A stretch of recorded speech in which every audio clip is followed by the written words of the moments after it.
Hello everyone, it is Prime Brix back for another Transformers War for Cybertron Trilogy Siege Netflix, series review video. Sorry. And today I am going to be talking about Mirage and where his loyalties basically are. Now, I know Commodian Cam has done a video on this, but I've been planning this video for about for like maybe 5 months, maybe about not 5 months, sorry, 5 weeks, almost a month now, and I finally got it out, so here we are.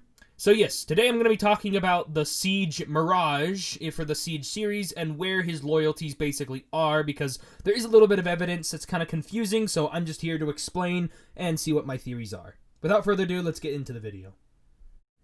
Now, first of all, we got a figure released back last year in 2019. We had a fan vote thing that went on. And the fan vote was, who do you want to see made into Siege? And we had Mirage versus Impactor, we had Wheeljack versus someone else, and then we had like Needle Nose, we had a bunch of characters basically versing a bunch of other characters, and the two that won was Impactor versus Mirage, and so they made Mirage and Impactor as a 2-pack, and then they made them as their own separate figures. But then, later in 2020, as the Netflix series grew closer and closer, they then created a Decepticon Mirage. Now, this is where it starts getting confusing and where the whole theory and everything comes into play. Now, first off, inside the Transformers Siege series coming to Netflix, which will be coming in just a couple of days, so this series has been in the works for almost about a year now, I guess, and the series has had a lot of thought put into it. And as you can also tell, they had a little bit of information leak over that past year. Some of the information they mentioned was how characters from G1 will stay true to themselves, how long each of the episodes will be per season, and blah blah blah, all that kind of information. But the bit about it being completely accurate and also staying accurate to G1, is what really caught us off guard when we saw the Decepticon Mirage repainted figure.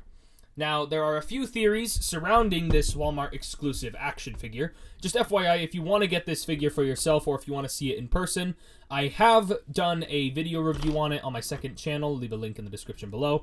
Or you can just go to your local Walmart and try to find one for yourself. So anyway, the figure is just a straight up repaint of the original figure, and it has like a Decepticon, color scheme and design. So it just seems, and these Netflix figures are meant to be screen accurate to the series itself. So that really brings up the question, why is the Mirage a Decepticon?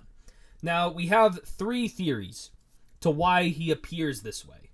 So let's just break down those theories. Theory number 1 is the lock/drift situation, where Mirage is basically a Decepticon beforehand, but then Mirage then becomes a Autobot later on as he realizes, oh, I'm on the wrong side, I need to change sides. Or another idea and that's basically the premise of one of the theories, basically what Jetfire is going to do, where he's going to change sides. Or another theory that people have been throwing around is that it's actually a disguise, because Mirage, as his name says, he's meant to be the master of disguise and manipulation in the Autobots. So, what if one of his abilities is that he's able to change his appearance to look like a Decepticon, kind of like Punch, Counterpunch? That Autobot in G1 who could change his appearance between Autobot and Decepticon? Maybe Mirage is the same way like that.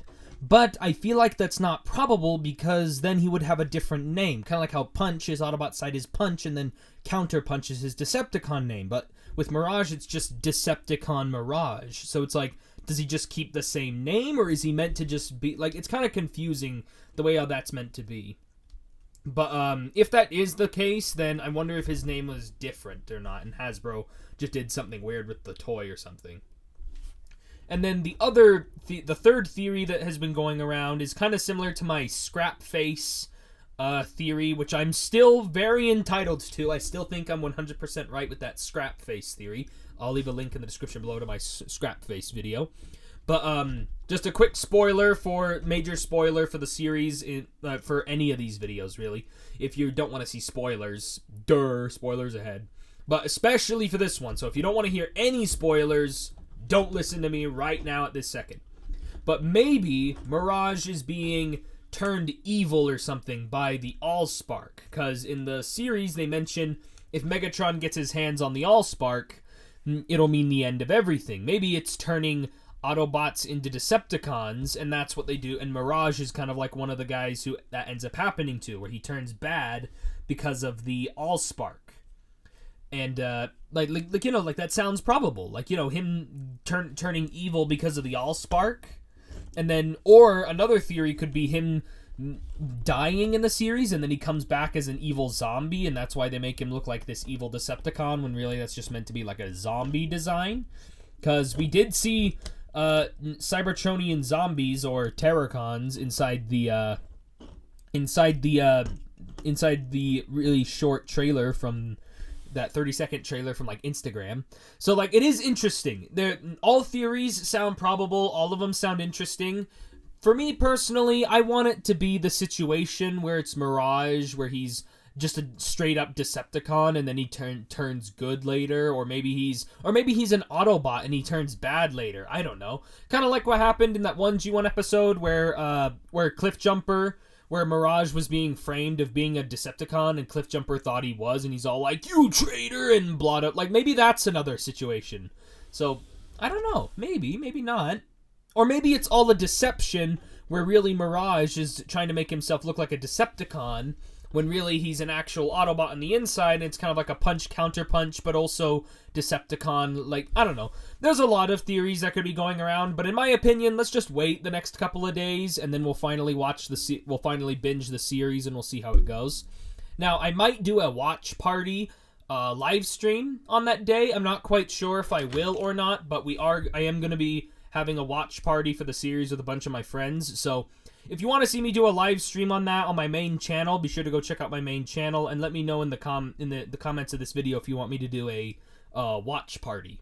So anyway, like a live stream watch party. So anyway, that's basically it for this quick theory video. I don't really have much else to say, so thank you all for watching. This has been Prime Brix, and I'll catch you guys next time. Transform and roll out.